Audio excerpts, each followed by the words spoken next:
Right, hello everyone. Welcome to another episode of Lions Den Sport podcast. Very pleased to have Ben Dridge on today. Ben, the founder of his own YouTube channel, right? Yeah, I am, yeah. On tour with the Dredgers. Yeah, that's right. What an amazing channel. We're going to go more into that later on in the podcast. But thank you very much for coming down. You're obviously in the UK for a little while. Yeah, it's a so pleasure. I've reached out to you. I said, let's get you on, man. I've followed your journey for quite a while, man, and we've shared the gym a few times. Yeah. So thank you for coming on, first of all, Ben. No, it's a pleasure, mate. How's things? Yeah, very well. Obviously, getting a bit stir crazy being at home, but yeah, it's good. It's good to be back and see family and stuff, and yeah, it's nice. It's been a while, right? When was the last time you come? I mean, how long has it been since you've been away from Portsmouth? So we've been travelling for 2 years, but the longest we had without coming home was the last one was 10 months, and we were out there for Christmas and everything.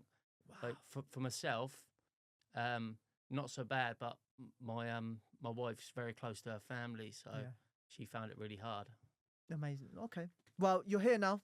I'm here. You're here now, and again, as I said, thank you for coming on. But we want to find out more about you yourself, Ben, because you've got a really interesting story. Yeah. You know, we've spoken previously in bits. Yeah. And, you know, you told me a little bit about it, which you'll elaborate on today. But first, I want to find out more about your sort of upbringing. Yeah. So tell me, where was it you brought up? So I was actually brought up in North End. In Portsmouth? In Portsmouth, yeah, in Portsmouth. So my mum and dad were together. Nothing out of the ordinary. We didn't have everything, but we had enough. My mum and dad couldn't do enough for us. I've got an older brother and I've got a twin sister, actually. Have you really? Yeah. Oh. They couldn't do enough for us. Obviously, my dad's big with football and he likes to drink, and I don't want to go too far, but my dad's always going to be my hero, and he was when I was growing up as well. Yeah. What was he your hero for, first of all? I just having, when you've got like an older role model, you just look up to them. Like looking from the outside in, you probably would be like, there's many people that could be your hero. So why is your dad your hero? But I feel like that older role model, like I just always looked up to him. What was it that you admired about your dad? Even now, he was just the most funny person. He'll light the room up when he comes in. He'll just make everyone laugh, and just. I even said to him, like, when I didn't see my parents for the 10 months when I was away, I even said to my mum, she said, like, who have you missed the most? And I said, I've missed you both, but I've missed Dad.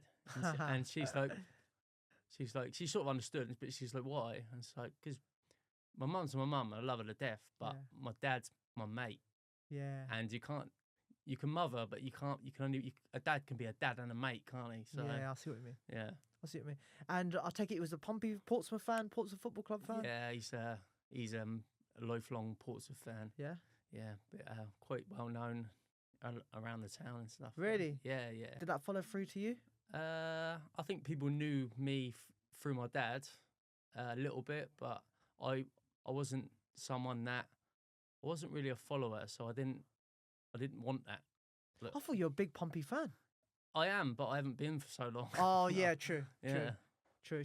Well, I guess you haven't had a chance to go, right? Yeah. You've been globetrotting. Yeah, that's it. And obviously it's the off season now, so hopefully if I'm home for the start of the season, maybe I'll try and catch a little bit.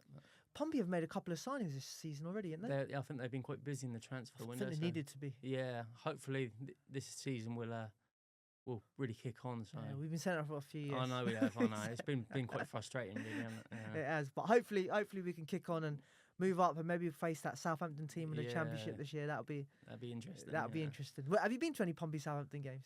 Yeah, I may have been to all of them. Have you really? Yeah, I went to the last cup one, and How's the atmosphere?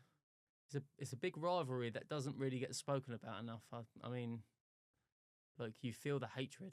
Do you reckon it's a little bit silly, the rivalry between the two? I think everything, like, football's football. Yeah. And to hate someone for who they support is very silly. Yeah. I think it's a little bit different now.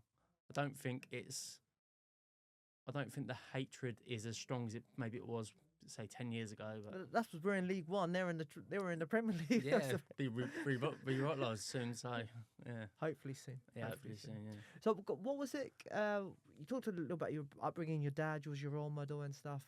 How about being in school? And how was school life for you?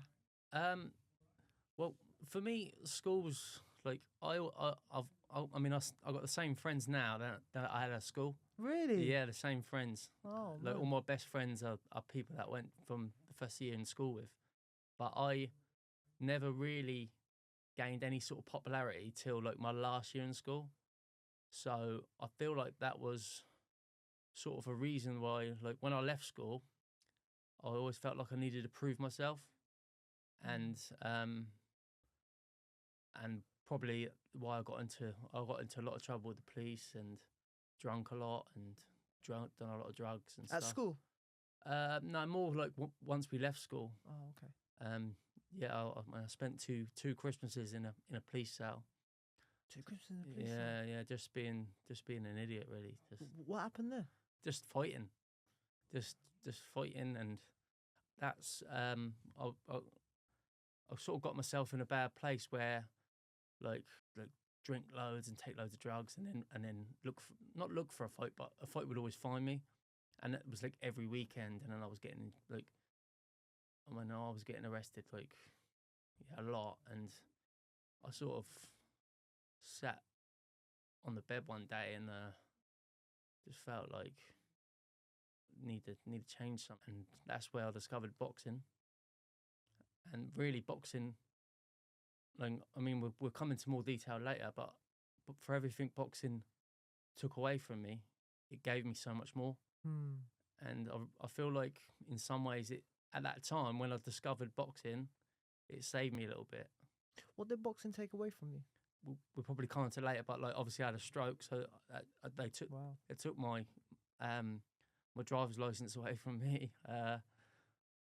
When I've because my eyesight, I can't see out my left eye, so I'm alright now. I'm sort of like adapted to it, but my wife had to sort of be with me all the time to make sure I didn't walk into anything, and I'm still a little my brain's not right. Like I can't.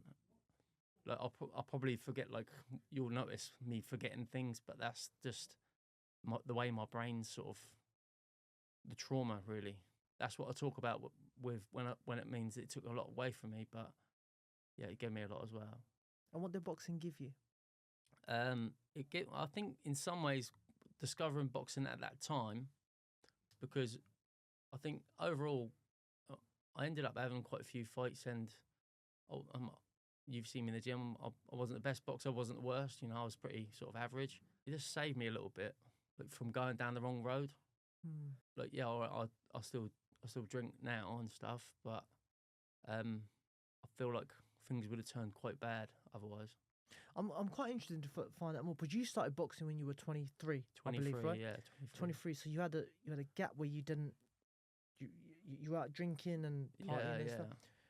How was your life like during that time before you found boxing? I know you said you were fighting and stuff, but yeah, working wise and stuff. Yeah, so I worked for the same company, a window company. So I was doing window and door maintenance. I ended up working for them for until I was 28 or something. So a long time, and it was just sort of like living for the weekend at that time. I think I was young, and everyone does it when they're young, but I just didn't know when to switch it off. I think boxing helped me a lot. I mean, yeah, a lot. Did the culture, the people you were around and stuff, was that what everyone was doing around that time, and that's all you knew? Yeah, everyone was doing it. Yeah, like my dad would drink on the weekends. All my friends would drink on the weekends. When you're sort of 16 or whatever, and then you go to the park and you get a crate of beer and you just sit there and get drunk. And then as I got older, then now you're 18 and you can buy alcohol, and then it was Friday to Sunday, just getting on it, and it just didn't make me happy. I was going to say that, the people around you, were they happy doing it? I think people live in a bubble where they think they're happy, but it's they're just masking it, aren't they? I don't think people are when people binge. Yeah, it's good. It's good for for occasions, but like if you're relentlessly doing it on a weekly basis, like doesn't really make you happy. Everyone says everything in moderation, right? Of course, yeah, definitely. Everything in moderation, and then you learn that as you get older. It's one of life's lessons, really, isn't it? Yeah, no, it is. And how did this period sort of? Were you married at this time? I got married. Yeah, when I was 20, I got married quite young. I got married when I was 23, so it was sort of at the end of this period. So, sort of when I got married, that's when I sort of kicked myself sort of up the arse to like make the change.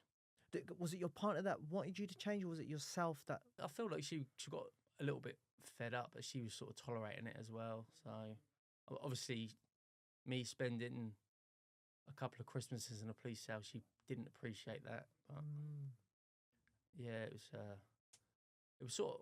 I think it was myself that I wanted to make a change. Did people who you were around like look at you differently because you wanted to make that change? I think when I first went to boxing, when I first started boxing, I didn't drink for like 2 years. Oh wow! From 23 to 25. Yeah, I just went sober. And I think that like frustrated people. Like obviously all my friends, they're like, "Oh, come out for a beer," and that. And everyone's still young. Like no one really had kids at the time. I went sober. Yeah. And you sort of moved away from that crowd. Is that, or did you still?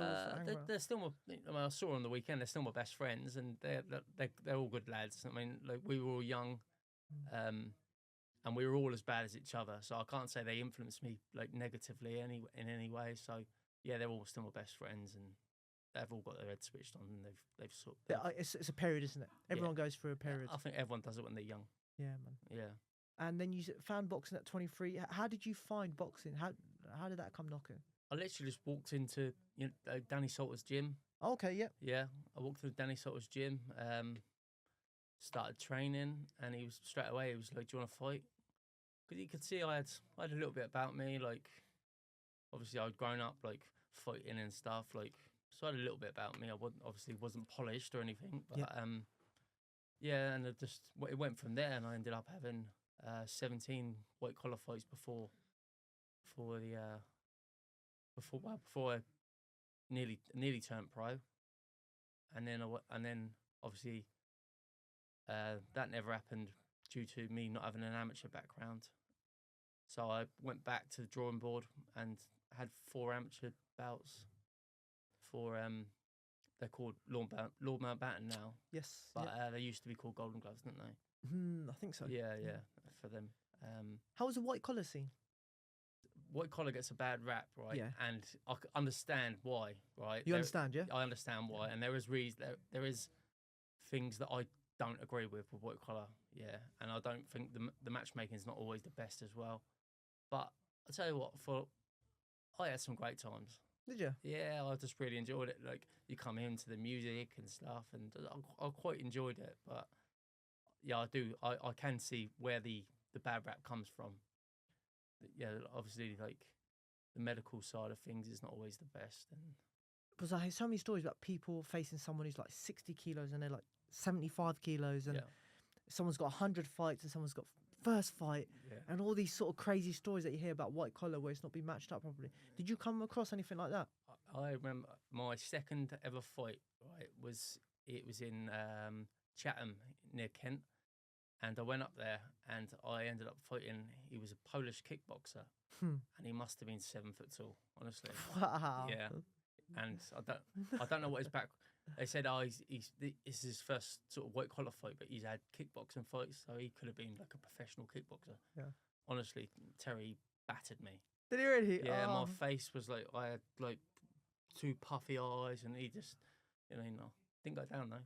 He didn't go down. I like that. I like that. Yeah, he battered me. Did you ever find out his weight or anything like that? I don't know. He was tall. He must have been more than 90, 95 maybe. And what were you? At the time, 80 maybe. Fuck, mate. See, that sort of thing, that can't be right, can it? That gives white collar a bad rap. Yeah, mate, I'm surprised that's in your second fight and you had 15 other fights after that? Yeah. Wow. Yeah, I think I took a few weeks off after that. Yeah, I can imagine. Thought about a few things. Yeah. With choices. Did you never thought? It's really interesting because people choose to go down a white collar route. You obviously was someone who's in the gym. I know you're in the gym because I used to see you there. Yeah. Whenever I would come, you always be in there. Yeah. Did you never thought about doing the traditional England ABA route? And then the only reason I went down that route is because I was a bit older. So 23. yeah, I mean, I like when I did finally go amateur, I was like so far behind because I started so late. Then I think if I did start at 23, then maybe things would have been different. Then I just sort of you're a bit like I was a bit naive and I just. You just thought the age difference and stuff. Yeah, and then they told me like, do you want to fight? And I was like, yeah, I want to fight. And it's just you just sort of go with it, don't you? I guess that sort of environment, obviously that gym that you were at, they encouraged the white collar sort of side. Yeah, I think they make money out of it as well, right? Yeah. Ticket sales and stuff like that. I think my first fight, I was like the biggest ticket seller on the night, and I actually made I think I made like maybe £300. So. Okay, so you get some money towards it as well. You get a percentage of the ticket sales. So it's more like a pro show, is it? It's same similar sort of thing. Yeah. Okay. Whereas in the amateurs, you wouldn't get paid for ticket sales or anything like that. All that goes to the club, right? Yeah. Yeah. Well, you know, it's all as you said, it's all hindsight. Yeah. You got brilliant experience in the white collar. And then you decided. Did you have 3 or 4 fights in the actual amateur circuit? 4 fights in the amateur, but I did actually I went to Heart of Portsmouth I was there for a year. Oh, okay. Yeah, I was there for a year, and because I spoke to Danny Salter, and at the time I was like 25, so I was still young enough. Yeah. And I said to him like, I want to go amateur. I want to go amateur. I want to give it a go. And and fair play to Danny. He said. I was one of his biggest ticket sellers at the time. He didn't try and talk me out of it. He went, yeah, go for it. I think you could do well, sort of thing. So fair play to him for that. Went to Heart of Portsmouth, never got a fight. A year there, you never got a fight? A year, I never got a fight. And I don't know. I still don't know why. Oh, okay. Yeah, it's like that's sort of like. How was the culture there at Heart of Portsmouth? They had their favourites. Yeah. Yeah, it was a great club. And you got like Q is a great trainer, and all the other trainers are great. And obviously Martin, I ended up going on to carry on with Martin because he started his own club. But yeah, it's a good club. I was their first boxer. Was you? I was their first boxer. Wow. My dad started it. Did you ever meet Colin Williams? Oh, don't know. My dad, Colin, and Q. They started it.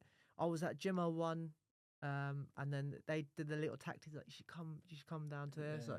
Moved over there. I had about 20 fights for them. Did you really? Yeah, took 20 other fights for them. And then I moved on. Yeah. Yeah. So it's a well-run club. Yeah. It's surprising to give you a fight because you're always looking to get boys out. Yeah, I know. I did. Very surprised. I never understood why. But I was there. I was training every week, and I even pulled Q to the side once. I always remember this because he always has like the England lads and all the good lads. And I was doing a bit with them, and he was sort of said, "You've done really well there," because I sort of kept my own and stuff. And I went, "This means," like I said to Q, I said, "This means a lot to me. You know, I want to fight." And he sort of like acknowledged it, but never went any further. I just don't really understand what it was all about. That's strange. Yeah. I guess as you said, it's how can I put it? They've got their favourites and stuff over there and stuff. But I thought they would have got everyone out there. But it's a well-run club, brilliant club. Yeah, they've done really well. And then did you move to Martin after that? And you got your and then obviously the frustration not fighting. I was training with James Lee at the time. Oh yeah. Yeah, doing the mornings with him, and then I was going down the amateur club at night. And then James would be like trying to like help me make weight and stuff like and keep my weight down and all that sort of stuff. And then eventually he said, you know, you fancy turning pro? James Lee said that. And I was, and he went, you're probably going to be a sort of journeyman or whatever, but would you fancy it? And at that time, I'm getting on a bit, and I'm just like, yeah, I'll do it. Yeah, I'll do it. Like pride to me, like becoming a professional boxer would be my world title anyway. So from the background that you said that you started from and to start so late and then become a professional boxer, and at the time, me and Alex Hards got doing it together, and Alex was saying the same thing. Obviously, Alex is a little bit older, and he was saying like his sort of world title would be just to turn pro. So we went for it. Obviously, it didn't go as we planned. Got denied the license. I mean, I was gutted at the time. Honestly, I was so gutted. I'm not ashamed to say I sat on the bed, I cried, mate. I cried, and I was just like, I went from being like feeling like a professional boxer to being nothing, and like being just back to square one. Sent me into a little bit of depression, which I did struggle for quite a long time. And then my boss at work was like, "Oh, you're gonna quit now. You're gonna quit now." Just like being a bit of an arsehole. Is that at the window fitting company? Yeah. Oh, okay. Yeah, and he said, "Oh well, you're gonna quit now." And I was thinking, and then I thought to myself, yeah, but imagine being the guy that never quits. Imagine, like it would be inspiring to become a professional boxer, but it'd be even more inspiring to never quit. So I thought to myself, yeah, don't quit. So then I went to Martin. I phoned Martin, who I knew from obviously Heart of Portsmouth, and I heard that he started his own club, and I said, yeah, I want to come fight for you, and I want to fight, like, because he knew I hadn't had like any amateur bouts from Heart of Portsmouth. I said, I want to fight. And he went, yeah, come. He said, well, we'll get your fights. So yeah, I went there, but obviously I still had that depression. So I was just like, I've always been someone. I've got like a very addictive personality. So whether it's me like training, like you see me like in the mornings training like all sorts of hours, or it's food eating, like I'll eat everything. Like you put things out on the table, I'll eat everything. Drink, drugs, everything. Addictive. Like same with YouTubers now. I'm checking the subscribers every 5 minutes. I'm just like that. Like I would eat a lot between fights, and like because I got away with it the first time, where I was just like obviously like making weight wrong, but I would still make weight. I've managed to do it. I can remember being what was that, 10 kilos overweight with 12 days to go. Yeah, and yeah, I slept in a sauna suit and woke up in the morning early, Mountbatten to the sauna, sat in there and made weight. And then obviously, you know yourself, with the amateurs, 2 hours, then you're fighting. So you got no time to rehydrate. And yeah, I remember I don't know if you know Jim Pink. He's No. he is an amateur coach, but he's Where's he based? Lord Mountbatten. Oh, okay. Yeah. He said like he was worrying about me because I was slurring my words, and I was just like, oh, I don't know. And yeah, and then I had that very last fight. I crashed my car. I didn't sort of know why. I actually I had two accidents very close together, and I writ off 4 cars, so it was quite bad. Oh, yeah, okay. and I didn't really know why. And then sort of I woke up one day, and I couldn't see out my left eye. Wow. And my missus was like, "Oh, it's you're probably just tired, sort of thing. Come because we own the cafe, so come at the cafe with me and sort of I'll watch you." And I got to about lunchtime and I was like, I ain't got no better.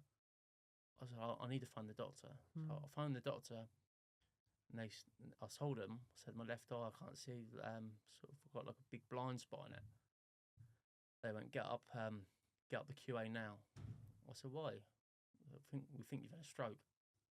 Yeah, I was like, I can't. I was like, at the time I was 29. I was like, I'm too young to have a stroke. They was like, you can have a stroke. So yeah, I went up there. They done all the checks. They looked behind my eye because obviously boxing, I think like detached retina and stuff. Yeah, didn't find nothing. Took me to the stroke thing. I had a CT scan. They said, yeah, you got 2 bleeds on your brain.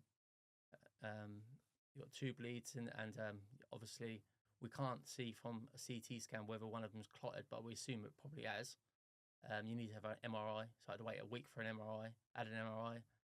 They found, yeah, clotted. They said I had a mini stroke, a TIA, and they also found a trauma-related cyst as well, which was giving me headaches. But yeah, they said you can never ever step foot in a boxing ring ever again under no circumstances. Did that all come from boxing, or did they say it's from boxing these injuries occurred, or was They it said more? it was trauma related. But I mean, I think getting punched in the head, boxing is boxing. I would say, yeah. You said about drinking and everything else before. Do you reckon that had a effect on it as well?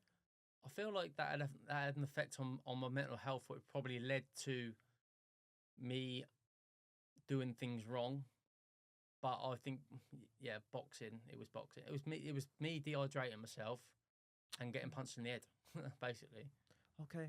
So the way you were making weight, yeah, how you said that addictive personality, where you would eat and then you would be 10 kilos overweight and then you have to do that weight loss, that played a big part in the whole situation. Yeah, I felt like was it taking the shots as well? Yeah, definitely. And it's the sparring as well, like all the early morning sparring. Like I love Alex to death, right? Alex Hards, I love him to death. He's bigger than me and he's stronger than me. So all that takes its toll. Like I probably done 500 rounds with Alex. Wow. Yeah, and I took a lot of damage.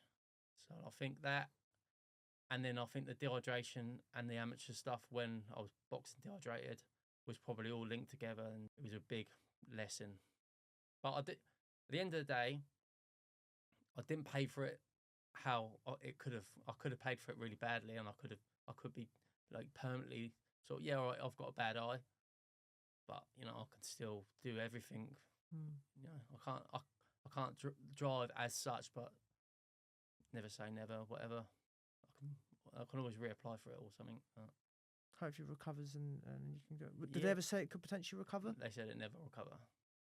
Yeah, they said once you've sort of lost it, you've lost it. They said you'll never get it back. But there's worse things. I could be like wholly blind, or I could be I could be dead. Can I? So how does it affect obviously your family and your partner as well when you're going through this? Like I've sort of learned to adapt to it a lot. But when it first happened, like my wife was like, she was like my carer. Like, I couldn't walk down the road without like risking this, and she's still got to grab me and pull me out of the way because I can't see someone. If someone walks across me, I can't see him. So sometimes she's like, she walks next to me and she'll be grabbing me. And I'll be like, what are you doing? And because I get frustrated. Yeah. But she's like, you was about to walk into that person. I was like, no, I wasn't. Trying to be like all proud. Yeah, I know. Yeah, I feel it. No. Yeah, she's my missus has been like, she's sort of cared for me a little bit, but I'm not like so. But I'm not making it out like I'm like really like need a carer. Like she does it because she wants to. So and I appreciate it. So. Yeah, no, it sounds like she's a big influence in your life. Yeah, she always has been. So very lucky. You talked a little bit about mental health. And depression. Yeah. I'll take it during that period. Like again, this is just me. You talked about depression when you were, before 23. Yeah. And then when you couldn't get your pro license. Yeah. I take it you would have went through a bit of depression after maybe. Yeah, I think when I really like when I think about it, I think I do. I honestly think I've always had depression. I don't think it's something that you can like switch off. And I just think things trigger it. Like obviously not getting denied the pro license triggered it. There's been a few times where I've been really low, like suicide, like really suicidal, and then just thought like, sort of like fuck this, I could kill myself. Like really, yeah, I have definitely felt like that.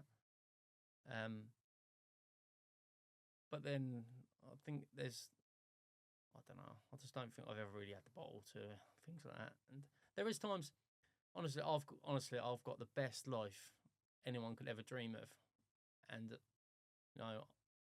and there's still times I get sucked into something, I overthink something, and I just think not suicidal, but I just feel really depressed. I just don't think it's something you get over. Hey, how do you manage it now? Well, how did you manage it previously? I know how you manage it now. I was on antidepressants up until obviously I've been traveling for full time for 2 years, and I was taking antidepressants, like the highest dose of antidepressants, right up until the day I left. And I didn't. I chucked what I had left. I chucked in the bin. I said I'm not taking them anymore. And the reason I'd done that because I had like whatever it was, 100 milligrams or whatever. I started biting it in half just to sort of wheel myself off it. And then one day I just went, don't need them. And yeah, and I haven't took them in 2 years now. So. It's quite interesting about these things. Because I've heard some people, it makes you feel worse. It does. At first it does. And then it makes you feel like a zombie. Like I think if I was ever going to kill myself, right, the only time I would have killed myself is when I was on antidepressants.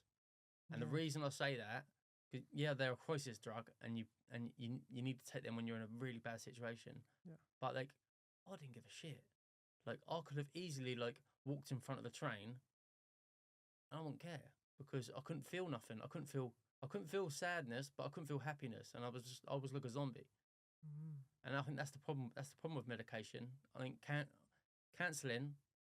Like I've done a bit of cancelling, and that helped me more. I only done a few sessions, but them few sessions helped me more than the antidepressants. Like long term, I mean. There's nothing better than talking. You have to talk about like drugs. They're drugs, right? Drugs. You have to be able to talk. We're people. We're designed to talk with people. Yeah, and slowly we're moving away from that. I feel as a sort of because it's all virtual nowadays. It's all virtual and stuff. But being able to talk to people, open up, it's the most peaceful thing you feel. If that makes sense. Like just feel free when you just do it, right? I'll tell you what. Like originally, before I come out and said I had depression, I was sort of like keeping it all in. Like I can't have depression. Like, no one talked about it, did they? Yeah, and this was like, it's sort of. Before like all this Tyson Fury thing and everyone started talking about it, just on the back end of people not talking about it, that's when I sort of was feeling a bit down, and I come out and I told my missus because I was arguing with her a lot and I was treating her badly and and obviously like drinking a lot and I told her and I said like I feel like I've got like depression, and then she was like pushed me to get help in that, and then obviously like speaking sort of saved me in that scenario. But I've had a few sort of situations where I've needed saving, and so. Is it your wife that's been there for you? Always, yeah. She's like, for me, like I'm like always only ever like on 50%. She's my other 50%. So I'm like when I'm with her. Like, there's no one, like, you can spend, like, traveling with your wife, for 2 years and seeing her every single day, 24 hours a day, Mate, how many people would kill their there'd be murders, wouldn't there? But, like, we get on like best friends. Like, we argue. I'm not going to say we don't. We do argue. But we get 2 seconds later, we're best friends again. So, I'm very lucky. In that aspect, I'm very lucky. She's your soulmate there, then, mate. You found 100%. And you first got together when you were 15, right? 15, yeah. Year 11 at school. Wow. Yeah. Wow. Yeah, she was in my science class. Yeah. Yeah. So I was just like looking across at the table, sitting around. I'm surprised you didn't look the other way. I'm surprised you didn't leave the class. Yeah. So, I'm good. Do you know what? Tyson Fury, do you reckon he was the one that started talking about mental health? He was the one that really... I think it helped. Do you reckon it helped? Yeah, it helped. I mean, heavyweight champion, as soon as the heavyweight champion starts talking about it, you think everyone can open up. But the thing was, like, I think, I wouldn't say everyone, but there's more people than you think that suffer from it. And because everyone's talking about it, I think there's like a thing, like, as soon as someone else talks about it, it's like, oh, yeah, another one. So I think that's quite dangerous as well. But some people are using it as, I can't say use it as an excuse. But some people use it, just... Yeah, but then how do you separate excuse from reality? Yeah, it's true. Yeah. It's true. It's a very touchy subject at the moment. I think everyone, as you said, everyone goes through that. Yeah. Depression, highs and lows, right? I feel like everyone has bad days, but then the thing with depression, it grabs you and you can't get out of that bad your bad day turns into a bad life. You can't get out of it. Take every day step a day at a time, right? That's what you just don't look too far forward. Like, I know Tyson Fury says it. He doesn't look too far forward, but I don't really look too far forward. Take one day at a time. Yeah. You gotta have good, as you said, you gotta have good days and bad days. 100%. One step at a time. Yeah. If anyone going through mental health, listen to this podcast, or any depression, anything like, what sort of advice would you give them? Take you. Yeah. Well, the obvious ones talk. Like, you got to look who's around you. Like, as soon as I spoke, right, I had like 100 people, not 100 people, but I had a lot of people come out and say, you should have spoke to me, you should have spoke to me, right? You don't know, you don't know who to speak to. You think like, oh, they're going to take the piss out of me. But it's not even like that. Like, now, like, you could literally, if you're suffering, you could speak to anyone and then they would listen. So I feel like talking's, like, everyone wants to listen, everyone wants to help. So just talk, and then even if the person doesn't know how to help you, they'll always point you in the right direction to get the right help. Because I mean, yeah, silence is a killer, isn't it? It's true, man. Did you own it? You said you owned a cafe as well, did you? Yeah, we owned. Is that alongside working? Yeah. So my missus was full time running the cafe. She had a couple of girls that worked for her. Okay. And I was still doing the windows. So she had that for 4 years, I think. Where was the cat? Where was it? It was Baffins. Do you know, like, as you come down the hill, you got the Betfred in front of you, in Tangiers Road. Yep. Yeah, it was like 2 doors long from the Betfred. Was it quite busy? Yeah, it was done well. She done a good breakfast, to be fair to her. Yeah. Was she the chef? Was your Yeah, she was a chef. Yeah, she went to college and got MVQ in catering and stuff, and she worked for Sir Ben Ainsley and stuff, and she was like the chef there, and she's quite like well qualified. So you got a chef in the. I tell you got a complete partner there, mate. Yeah, you got food sorted for you. Yeah, she's a keeper. She's a keeper, definitely a keeper. Funny enough, so after all this period, I found that you weren't able to box. Obviously, you decided to go travelling. Yeah. Tell us about this whole travelling situation. How did this come about, man? Yeah. So basically, lockdown happened. March 2020. Yeah. March 2020. I'd had my last fight. Had the stroke and whatever. So sort of just sat in lockdown, not really knowing what to do, like everyone else was. Switched on YouTube. Me and my wife would watch it together, and we was watching these travel vlogs, and we was like, oh, when all this blows over, we're going to do that. Like, sort of like dreaming. Yeah. And I was like thinking to myself, I would definitely do it. I would definitely do it. Thinking like she would never do it. Then one day she went, why don't we do it? I was like, what? And she went, let's do it. Let's just. No, she went, I don't want to do the business no more. Why don't we sell the calf and do it? So I was like, yeah, all right. And straight away I was like, yeah, let's do it. Yeah, we sold the calf, and originally it was only for a year we planned to do it. Went travelling for about 10 months, and then I'd spent all the money. So come back and was how much did you take out with you, sorry? I think it was about maybe 22 grand or something. Okay. Yeah. And spent all the money and come back and was like, okay, should we sort of like get a job and live like normal people? And I was like, I don't want to do that. And we spoke about it, and we decided to sell the house. You sold your house? We sold our house, yeah. No way. And because alongside all this, we were doing this YouTube channel, and we was sort of slowly but surely starting to gain momentum. Yeah. So in my head, I was thinking like, I'd love to just be doing this and making money and doing it that way. Yeah. I just thought about just backing ourselves and going for it, and yeah, we sold the house, and yeah, we didn't totally. It's not totally like thing because we had quite good equity in the house, and I think we made maybe about £120,000, and we put £50,000 onto our buy to let. Okay. And which is like a 2-bedroom house, so we've got that still.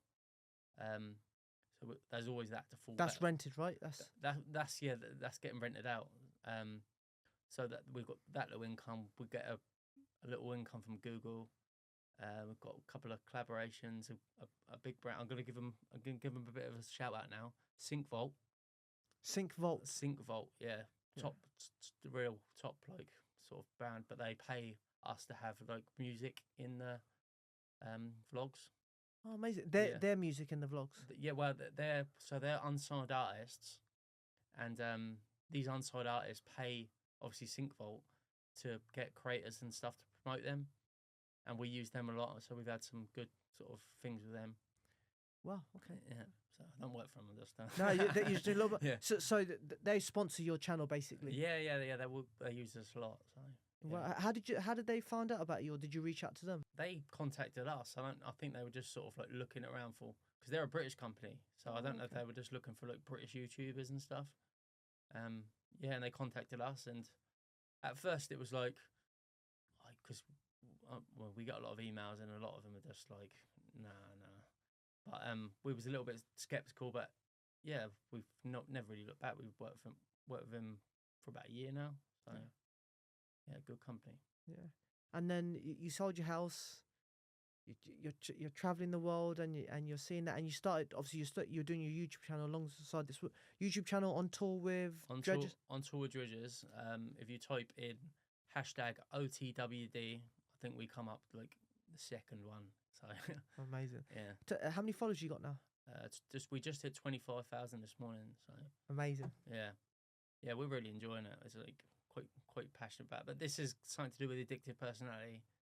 Yeah, like I'm just like addicted to that YouTube channel now. But then that's a healthy addiction. So 100%. Yeah. It is a healthy addiction, because you're doing something positive. You're traveling, and I guess, a good way of earning money as well. Yeah, it's a good life. Yeah, it is a good life. Yeah, I feel like very lucky to be doing what we're doing. But then I feel like it's a little bit like, maybe it inspires people, because you listen to my story. I didn't necessarily like. I'm not a trust fund kid. I wasn't given anything. I just took a risk and went for it. So yeah. But one thing I noticed throughout this thing is you backed yourself. Yeah. Throughout, like even in your boxing. Yeah, I had to. Yeah, I've always been my own biggest fan. So yeah. Yeah. So it's pretty eyes that does it, yeah? Yeah, definitely. That's what it is, yeah. Tell me more, where's the best place you travelled to? So for us, I would probably, I love, my uncle lives in Thailand, so I could definitely say Thailand, but for us, Sri Lanka sort of changed our channel. It's a beautiful country as well. So I'm gonna say Sri Lanka. Sri Lanka was. But then I could. There's things I could say about Philippines, Indonesia, and there's all these countries. Yeah, I love all them countries, but I'm gonna say Sri Lanka as well. Did you go? Obviously, did you go India at all? I've been to India. Yeah. What part did you go? I flew into Kerala and travelled up west coast to Mumbai side. That's oh, west coast, okay. right? You were at Mumbai, yeah. Yeah, and went into Rajasthan and then flew out of Delhi. So did you ever go up to Punjab? No. But we are. We're actually September the 4th. We're actually flying to Pakistan. Oh, no way. Yeah, we're flying to Pakistan. We're flying to Karachi. And you got any room for a +1? Yeah, I mean, you can jump in my suitcase. Yeah. We're flying to Karachi, and then we're traveling up to Lahore, and then we're going to cross the border at Lahore into India. Oh, amazing. Which will be interesting. And then we'll be in Punjab, and then we'll travel across the north, and then fly to Kolkata, and then fly to Thailand. I've got some really good contacts out there. Yeah. So if you want to in India, Punjab, in the India side. Yeah. So more than happy to put you in contact with those guys. They'll show you around, and they're really nice people. They'll show you around that area as well. So let me know before you go, and I'll hook that up for you, man. Thank you. That sounds amazing. How are you planning your trips? It's just all happening. Yeah, no, like it's the missus doing it, isn't she? No. To be honest, I actually plan our trips.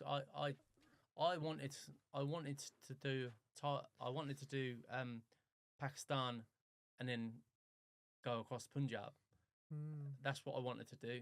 So that's what we're doing. How did you find out about it? That sort of area. I don't know. I just sort of like looked on Google Maps and read into it, and You have to go to a place when you go to Punjab in Amritsar. So when you cross the border, there's a place called it's Harmandir Sahib, but it's called the Golden Temple. Oh, okay. So Amritsar's the border. Just the border between Pakistan and India. Yeah. When you enter India, that's the border that you go into. Yeah. And if you get a chance, see the march that they do. Mm. So they do a march when they close the gates, and the Indians do a march, and the Pakistan soldiers do a march. It's really full of energy. So the Punjab's the Sikh region of India, is that right? Yes, it is. Yeah. The North India, But it actually got split in 1947. Bit politics. Half of it is in Pakistan. Half of Punjab is now in Pakistan, and half of it's in India. So I would love to go to the Pakistan part, though. I speak to so many people from that region. Seem very friendly people. Yeah. Really lovely people to say, please come, stay around my house. I'm like, get a hotel, man. It's cool. Yeah, because we put a thing on Instagram saying we're going to go to Pakistan, and we've got like people from Pakistan messaging us. Oh, come here, I'll show you around and stuff. Do you know, they're really friendly. Yeah, you have to be careful. You don't know, but they seem really friendly people. Yeah.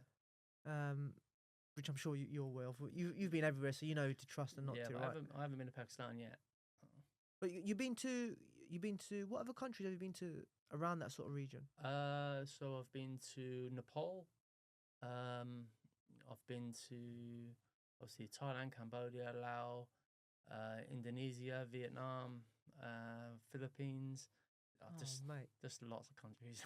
That's amazing. Yeah. How long do you normally spend in these countries? Normally a month. A month. A month, and we move on. Yeah. I think Thailand we spent 2 months because I stayed with my uncle lives there. So is he having a good life there? He's got a great life. Has he? Yeah, he's got a great life. What does he do out there? He sort of he lives on a farm. So obviously there's a law. I think a lot of countries have got it where a foreigner can't buy land. But obviously he married a Thai woman and then had a daughter with her. So instead of putting all the land in his wife's name, he put it in his daughter's name. So he's got I don't know, 19 acres or something of land and rubber trees and fruit and everything you can imagine. It's got a great... How long has he been out there for? Oh God. Because the economy, it's getting expensive all the time, Tyler. I noticed I've only been there once, and my mate who's from Thai says it's getting more pricey each time. Yeah, what you're talking about, like food and stuff, and generally, cost of living and stuff. I found, it has gone up. It's gone up with everything. Like it's been a global sort of inflation. And, true. I still find it cheap. Yeah, accommodation's cheap as well, and you get a lot for your money. So, that's true. That is true. Yeah, that is on there. But then obviously places like India. Sri Lanka, Nepal, all them places, they're even cheaper. So, yeah, it's all good. I think I love Asia. I think that Asia's a great place. Beautiful, underrated. I think it's properly underrated, isn't it? People like America. Like my brother's like, let's go America. Let's do this. But Asia, so good. And the thing I've found with Asia as well is you don't really get any crime. Like, oh really? No. But like when we was in South America, we got robbed in South America. No way. Yeah, they robbed our MacBook Pro, a drone. It was about $2,000 worth of stuff. How did that happen? We was on a night bus. It was in Ecuador. Okay. We was on a night bus to Banos, and we fell asleep, and our bag it's a schoolboy error. We'd never do it now, but our bag was under our seat, and they've sat behind us, reached under our seat, took it, opened it, and took it out. Oh man. Yeah. But then we had a bit of that, same. I was in Guatemala and Panama. Panama I had this guy had a cup, and it was full of like dog shit and spit and stuff, and he chucked it at me, and it sort of hit me on the arm. But the thing with the thing with these countries, you can't say nothing. I was sort of like, what was that all about? But you can't do nothing because they've all got guns and stuff, and yeah. No, it's just randomly, just comes just randomly. But then we had a few things like that in South America and Central America as well. But Asia, we haven't had nothing. That's why we're going back to Asia. So we just love it. Yeah. Okay. South America was something I've always wanted to do. Yeah. But you hear so much crime and stuff that happens over there. It's I do want to eventually do more of it, but it's just you just got to be really. Depends careful. where you go, doesn't it? Yeah. You got to be really careful. Ben, it'd be wrong if I didn't talk about some of the boxing stuff going on right now, man. Yeah. You still following boxing? Loosely, like, yeah, I follow it, but I haven't sort of watched it enough. Like, obviously with the traveling, and I don't really get to watch it as much as I would like. Yeah, no. So there's been a few topics going on recently. We see the situation in Saudi Arabia. What's going on at the moment? You got those 4 heavyweights looking to do like a crazy tournament over there, like Tyson Fury, Usyk, Wilder, and Joshua. Yeah. They're talking about a Dillian White and Joshua fight in the UK first, and I think Wilder's looking to fight Ruiz, and I don't know what Tyson Fury's doing. Yeah. And Usyk's got, who's Usyk's got? Dubois. Dubois. Yeah. Daniel Dubois. He's got Daniel Dubois. Yeah, man, it seems crazy at the moment. What do you reckon in the Anthony Joshua situation first, fighting Dillian White? They're holding it off, aren't they? Yeah, I mean, the thing, I get where Dillian White's come from. He wants no rematch, right? Yeah, because he wants to move on. So I get that. And that's another thing. He's backing himself because he obviously thinks he's going to win, so he can move on and make the big Saudi money. Everyone wants the Saudi money at the moment. Yeah. I don't know. It seems like everyone's dragging their feet a little bit, and I don't believe a word sort of any of the promoters say nowadays. Yeah, they're back. They're so. I'm not dissing them, but they seem to be contradicting themselves all the time. All the time, yeah. And regarding the rematch, I think the issue is with the rematch is if Dillian White wins, Joshua gets the rematch. But the other way around, it's not. He doesn't get the rematch. So if Anthony Joshua can obviously win, he'll go on to fight Wilder. But I put it now, I will bet you anything that fight doesn't happen. Yeah. Dillian White and Anthony Joshua. Why would he take such a risky fight now? Yeah. Where he's got a pot of gold in 3-4 months' time. Yeah. You know, he's waited long enough to fight. You might as well just wait. Wait or have an easier fight. And to be fair, right, like I hate to say it because I love to see the big fights, but that is the sensible thing to do. Like, just wait. And I sort of feel like, because I feel like that's what Fury's doing as well. Like, there's no point taking a fight in the UK when you can get a bigger fight in Saudi by waiting. But Fury's one's a strange one. Such a strange one. Like, at least Usyk can wait, but he's like, no, I'm fighting Daniel Dubois. Daniel Dubois is a good fighter. Yeah. Mate, he's heavy-handed and he's trained. He's in the gym all the time. And it's heavyweight boxing. Anything can happen. Heavyweight boxing, exactly. So credit to Usyk for taking that fight. The Tyson Fury one just confuses me a little bit with him. I don't understand what he's doing or what situation he's doing. There's no really heavyweights left for him. You know, I don't say not any heavyweights left. Who could he fight?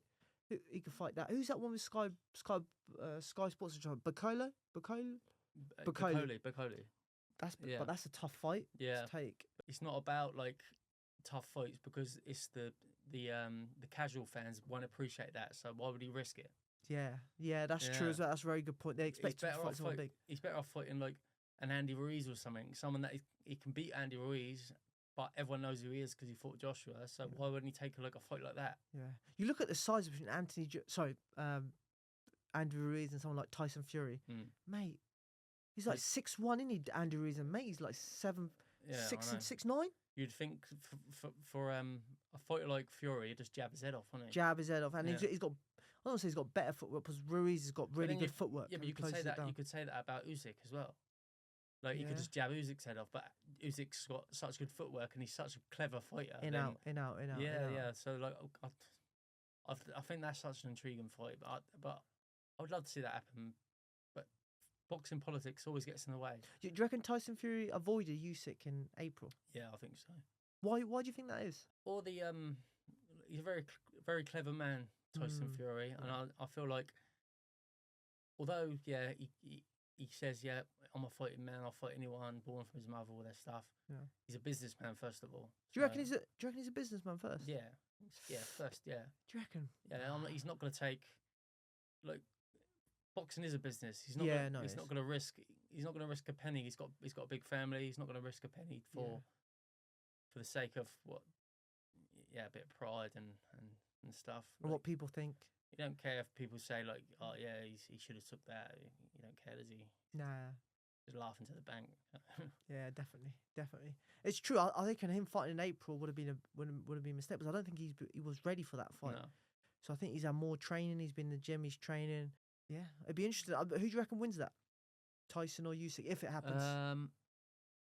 put you on the spot now. Yeah, no. I would back Fury, to be honest. Would you? Yeah, because of the size and the reach and stuff, and Fury's pretty clever about it, tying them up and stuff. But I do like Usyk, but yeah, if I had to lay my money on something, I would go Fury. Fury? Yeah. What about you? You can't ask me that question. Why? I'm joking. Oh, yeah, you're the I'm host. joking. No, I'm joking. I think I can see Fury beating him because of his size and his ability to just hold that hand and then grab him, lean on him, and do that. But it's something about Usyk. I didn't expect him to beat Joshua. No. But the way he slowly dismantled Joshua. Yeah, I know. Yeah. And you've seen Tyson Fury get knocked down by a cruiserweight before in Cunningham, right?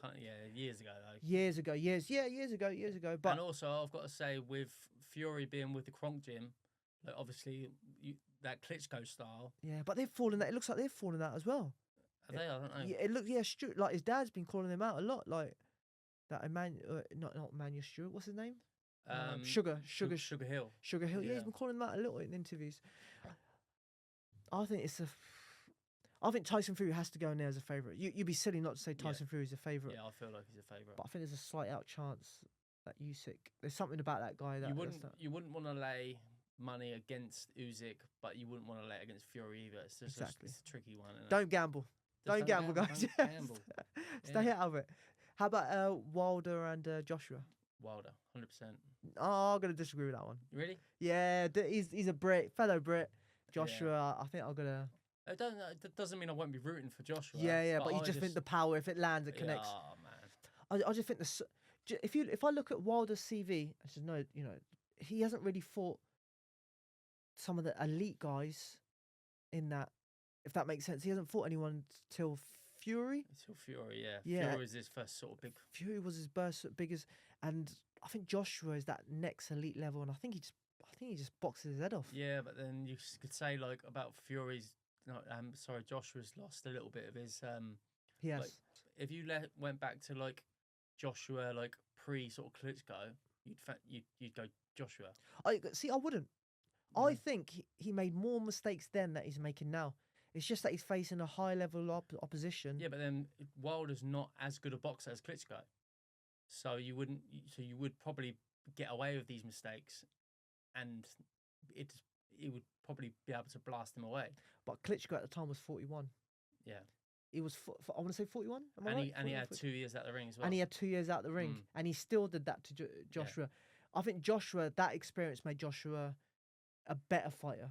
Yeah. I know a lot of people say it doesn't, but I think it personally made him. That was the first time he went down, wasn't it? Boxing, if you want to keep taking shots, keep getting beat, you're a fool, aren't you? Who wants to take shots in the ring? Your game is to go in the ring, get the win without the least amount of damage. Yeah. Well, Mayweather it, and I think Joshua, he gets a lot of stick for he's not the fighter he used to be, but I think he's a better fighter. You have to be an intelligent fighter when you get in there. Yeah, I know what you're saying.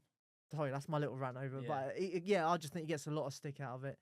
So you reckon Deontay Wilder and Fury? That'd be like the third. This would be the fourth time if they fight again, right? That'd be the fourth time, yeah. Fury again, wouldn't it? Fury. Fury again. But then you can't write off Wilder's power, can you? Yeah. So it's another one of them, innit? You've got just back Fury, 80%. Yeah, I think you're right, mate. Ben, this has been great, man. It's been a pleasure. Thank you very much for coming on. I've enjoyed it. I really have. I've really enjoyed it as well. It's really great to get to know you a little bit more and find out more of your story, man. Really is good. Your YouTube channel is doing amazing things. Yeah. You and your partner are doing amazing. The brains behind it, and I'm sure she's the brains behind it. Yeah, she is the brains behind it. She's brains behind everything. Yeah.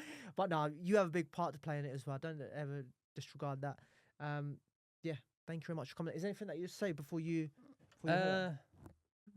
Thank you very much. Been a pleasure. It's been nice. Like I said about it's nice to be able to tell my story. I mean, like people might not follow me, but they might see bits and pieces and just think like, oh, he's living a great life. But there is a story behind that, and it's nice to be able to tell that. So I appreciate you having me on. My pleasure. Ben, thank you very much, guys. Thank you very much for listening. I look forward to the next one. Cheers.